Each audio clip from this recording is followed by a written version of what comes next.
Man versus wild ডিসকভারির এই জনপ্রিয় শোটি শুরু হয়েছিল 2006 সালে। তবে আমাদের ফিরে যেতে হবে 10 বছর আগে। সালটা তখন 1996। বিয়ার গ্রিলস তার বন্ধুদের সাথে আফ্রিকায় ছুটি কাটাতে গিয়েছিলেন। সেখান থেকে তিনি জিম্বাবুয়েতে যান স্কাই ডাইভিংয়ের জন্য। প্যারাশুটিংয়ে বিয়ার গ্রিলসের বেশ ভালোই অভিজ্ঞতা ছিল। এর আগেও তিনি বেশ কয়েকবার স্কাই ডাইভিং করেছিলেন। সবকিছু প্ল্যান মোতাবেক চলছিল। প্লেনটি তখন মাটি থেকে প্রায় 16,000 ফিট উপরে। হঠাৎ গ্রিন লাইট জ্বলে উঠল আর বিমানের দরজা খুলে গেল।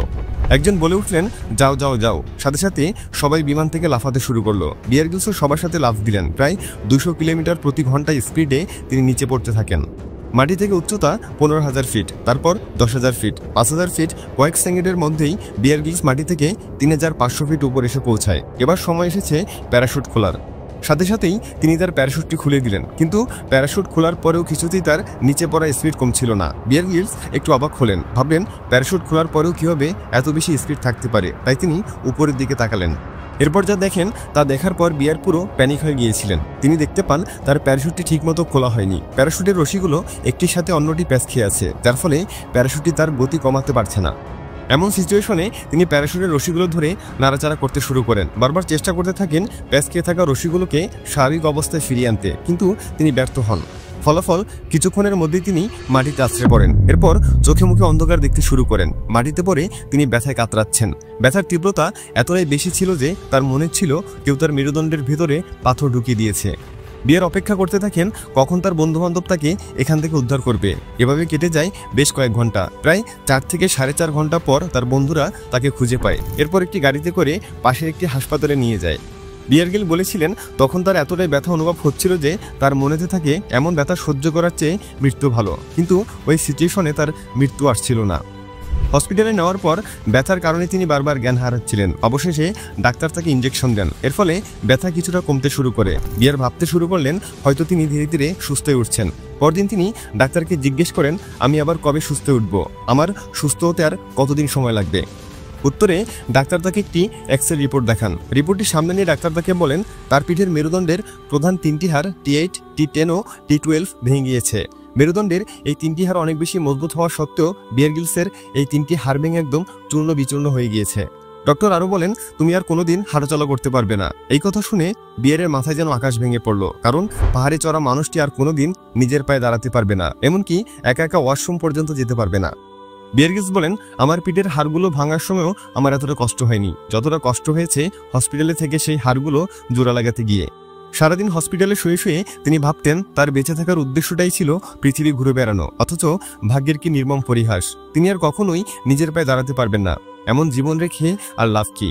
মনে মনে নিজেকে নিজেই দোষারোপ করছিলেন। তিনি নিজেকে বারবার বলতে থাকেন সেদিন প্যানিক না হয়ে আমি চাইলে আস্তে ধীরে প্যারাশুটের রশিগুলো ঠিকভাবে খুলতে পারতাম, কিন্তু আমি কত বড় গাধা যে সেদিন মাথা ঠান্ডা না রেখে উল্টো প্যানিক হয়েছি। বারবার তার মাথায় শুধু এই মোমেন্টগুলোই ঘোরাফেরা করতে থাকে, আর সেগুলো ভাবতে ভাবতে নিজের উপর প্রচণ্ড রাগ হয় তার। এভাবে প্রায় 2 মাস কেটে গেল। বিয়ার গ্রিলস সুস্থ হওয়ার বদলে দিন দিন আরও অসুস্থ হয়ে পড়ছিল। সময়ের সাথে সাথে তার অবস্থারও খারাপের দিকে যাচ্ছে, কারণ সে সময় তার বয়স ছিল মাত্র 21 বছর। ওই বয়সে যদি কোনো যুবক এটা জানতে পারে যে সে কোনোদিন আর নিজের পায়ে দাঁড়াতে পারবে না, তখন তার মানসিক শক্তি হারিয়ে ফেলা অস্বাভাবিক কিছু না। বিয়ারের সাথেও ঠিক এমনটা হয়েছে। দিন দিন হতাশাগ্রস্ত হতে শুরু করে। ডিপ্রেশন তাকে সব দিক থেকে কাবু করে ফেলেছিল। রাতে তার ঘুম আসতো না, উল্টো আরও শ্বাসকষ্ট হতো। তার আশেপাশে থাকা পরিচিত মানুষরা এগুলো দেখে প্রচণ্ড অবাক হতো, কারণ মানসিকভাবে শক্তিশালী একটা ছেলে দিন দিন হতাশাগ্রস্ত ভীত হয়ে পড়ছে। কিছুদিন পর হসপিটাল থেকে রিলিজ দেওয়া হয়। বাড়িতে এসে শুয়ে শুয়ে তিনি ভাবতে থাকেন আমি কি আবার আর্মিতে জয়েন করতে পারবো? কখনো কি আবার আগের মতো হাঁটতে পারবো? হঠাৎ তার চোখ যায় দেয়ালে থাকা মাউন্ট এভারেস্টের একটা ছবির উপরে। কিন্তু কেই বা জানতো দেয়ালের এই ছবিটির কারণেই বিয়ার নতুন এক জীবনের সন্ধান পাবে।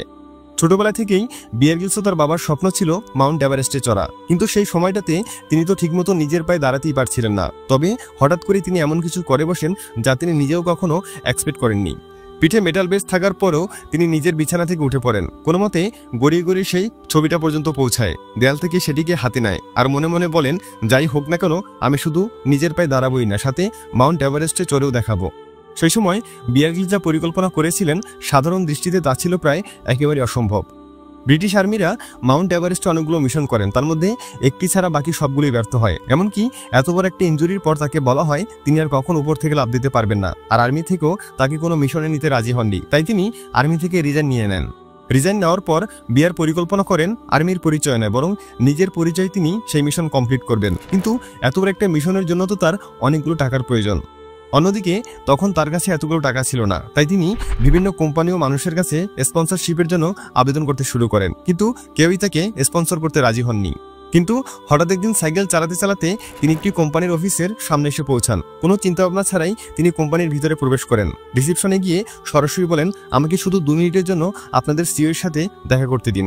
তাকে কোনোভাবেই দেখা করতে দেওয়া হচ্ছিল না, কিন্তু অনেক রিকোয়েস্ট করার পর, অনেক বোঝানোর পর তাকে কোম্পানির সিইও এর কাছে নিয়ে যাওয়া হয়। সেখানে দুজন ব্যক্তি খুব মনোযোগ সহকারে তার প্রস্তাবটি শুনে। অবিশ্বাস্যভাবে তারা বিয়ার গিলসের স্বপ্ন, সাহস আর মনোবল দেখে তাদের স্পন্সরশিপ রিকোয়েস্টটি অ্যাকসেপ্ট করে নেয় এবং বিয়ারের স্বপ্ন পূরণের সঙ্গী হয়। অবশেষে SSAFA সংস্থার সাহায্যে তিনি নেমে পড়েন তার স্বপ্ন পূরণের রাস্তায়। SSAFA হলো একটি যুক্তরাজ্যের দাতব্য সংস্থা যা ব্রিটিশ সশস্ত্র বাহিনীর পুরুষ, মহিলা, প্রবীণ সৈনিক ও তাদের পরিবারকে সহায়তা প্রদান করে। প্যারাশুটিং দুর্ঘটনার 18 মাস পর 1998 সালের 16 মে তিনি তার শৈশবের স্বপ্ন পূরণ করার জন্য মাউন্ট এভারেস্টের চূড়ায় পৌঁছানোর যাত্রা শুরু করেন। যদিও সেই যাত্রাটি মোটেও সহজ ছিল না, বেশ কয়েকটি বড় বড় দুর্ঘটনার হাত থেকে বহুবার তিনি প্রাণে বেঁচে যান। অবশেষে মাউন্টেন প্রথম ও দ্বিতীয় এই 2টি ক্যাম্প পার করে তিনি পৌঁছান 3য় নম্বর ক্যাম্পে। শুধু আরেকটি ধাপ, তারপর পৌঁছে যাবেন স্বপ্নের সেই এভারেস্টের চূড়ায়। কিন্তু ঠিক তখনই আরেকটি বাধা তার সামনে চলে আসে। হঠাৎ তিনি মারাত্মক অসুস্থ হয়ে পড়েন। ডক্টর তাকে কিছুদিন বিশ্রাম নিতে বলেন, কিন্তু আবহাওয়া অধিদপ্তর থেকে জানা যায় মাউন্টেনে খুব বড় ধরনের একটি ঝড় আসতে চলছে, আর সেই ঝড় হওয়ার পর মাউন্টেনের চূড়ায় ওঠা কারো পক্ষে সম্ভব হবে না। অন্যদিকে বিয়ারের সুস্থ হতে হতে সেই ঝড় এসে পড়বে। সব আশা হারিয়ে সৃষ্টিকর্তাকে সেদিন তিনি বলেছিলেন, আমাকে কি আরেকটা সুযোগ দেওয়া যায় না? সেদিন বিয়ারের কথাগুলো হয়তো সৃষ্টিকর্তা শুনেছেন, যার মনে এত আত্মবিশ্বাস, এত সাহস, তাকে সৃষ্টিকর্তা কিভাবে বারবার খালি হাতে ফেরায়। তাই তো একদম মাউন্টেনের কাছে এসে ঝড়টি অন্যদিকে মোড় নেয়, ফলে মাউন্টেনের চূড়ায় ওঠার জন্য তিনি আরও 2 দিন সময় পেয়ে যান। অসুস্থ বিয়ার গিলস পুরো উদ্যমের সাথে আবার তার যাত্রা শুরু করেন। তিনি পৌঁছে যান এভারেস্টের 26,000 ফিট উপরে, যাকে এভারেস্টের ডেথ জোন বলা হয়। এখানে অক্সিজেনের পরিমাণ এতটাই কম যে কিছু সময়ের মধ্যেই মানুষ মারা যায়। যারা যারা এভারেস্টের চূড়ায় উঠতে চেয়েছিলেন তাদের বেশিরভাগ মানুষের মৃত্যু এখানেই হয়েছে। আশেপাশে তিনি অনেক মানুষের মৃতদেহ দেখতে পান, যেগুলো হয়তো কয়েক বছর আগের। ভেতর থেকে তার মনে একটি ভয় কাজ করতে শুরু করে, কিন্তু তিনি নিজেকে বলেন, there is no plan B. সকল ভয়ভীতি কাটিয়ে তিনি আবার উপরে চড়তে শুরু করেন। চড়তে চড়তে পৌঁছে গেলেন পাহাড়ের চূড়া থেকে মাত্র 400 ফিট দূরে। তার আগে মাত্র 30 জন ব্রিটিশ নাগরিক এখানে পৌঁছতে পেরেছিল। অবশেষে দুর্ঘটনার মাত্র 18 মাস পরই বিয়ার গিলস পৌঁছে যান পৃথিবীর সবচেয়ে উঁচু পাহাড় মাউন্ট এভারেস্টের চূড়ায়। মাত্র 23 বছর বয়সে এভারেস্টের চূড়ায় উঠে সবচেয়ে কম বয়সী ব্রিটিশ নাগরিক ছিলেন তিনি। তিনি দেখিয়ে দেন অসম্ভবকে কিভাবে সম্ভব করতে হয়, কিভাবে নিজের স্বপ্নকে পূরণ করতে হয়। কিছুদিন আগে বিয়ার গিলসকে প্রশ্ন করা হয়, 25 বছর আগে আপনি যে দুর্ঘটনায় পড়েছিলেন, এখনো কি সেই পেন আপনার শরীরে আছে? বিয়ার গিলস তখন তার ইনস্টাগ্রাম প্রোফাইলে নিজের পিঠের একটি ছবি শেয়ার করেন আর বলেন, হ্যাঁ, এখনো প্রতিনিয়ত আমাকে এই ব্যথা সহ্য করতে হয়। বিয়ার গিলসের মনোবল, আত্মবিশ্বাস আর দুঃসাহসিক সব অভিযান তাকে এক সাধারণ মানুষ থেকে সুপার হিরো বানিয়ে দিয়েছে। গল্প কিংবা মুভিতে তুমি হয়তো অনেক সুপার হিরোকেই দেখেছ, কিন্তু রিয়েল লাইফে বিয়ার গিলসের মতো কজনকে দেখেছ?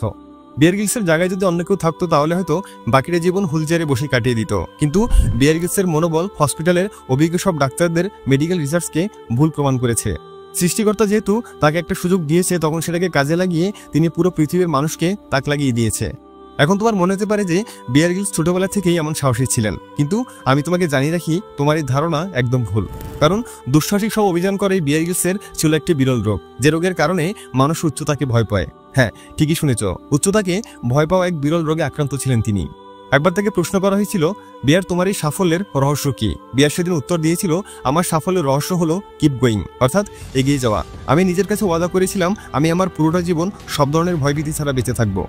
পৃথিবীতে 2 ধরনের মানুষ আছে। একদল হলো সাহসী, যাদের কোনো লিমিট নেই, কোনো সীমাবদ্ধতা নেই। তারা জীবনের প্রতিটি পদক্ষেপে কঠিন রাস্তাকে বেছে নেয়। তারা সংগ্রামী, প্রতিদিন তারা নিজের সাথে নিজে লড়াই করে নিজের রেকর্ড নিজেই ভাঙার চেষ্টা করে। আর এই কারণেই তাদের সামনে যতই বাধা আসুক না কেন, তারা একদিন না একদিন ঠিকই তাদের লক্ষ্যে পৌঁছাতে পারে। অন্যদিকে আরেক দল মানুষ আছে যাদের মূল উদ্দেশ্য শুধু এই পৃথিবীতে বেঁচে থাকা। কোনো মতে খেয়ে দিয়ে জীবনকে চালিয়ে নিয়ে যাওয়াই তাদের একমাত্র উদ্দেশ্য। আর কোনো কারণে যদি তাদের সামনে কোনো বাধা কিংবা চ্যালেঞ্জ চলে আসে, তাহলে তাদের যাত্রা ওখানেই শেষ। তারা জেতার জন্য বাঁচে না, বরং বেঁচে থাকাকেই নিজের সাফল্য মনে করে। এখন বুঝতে পারলে তো পার্থক্যটা আসলে কোথায়?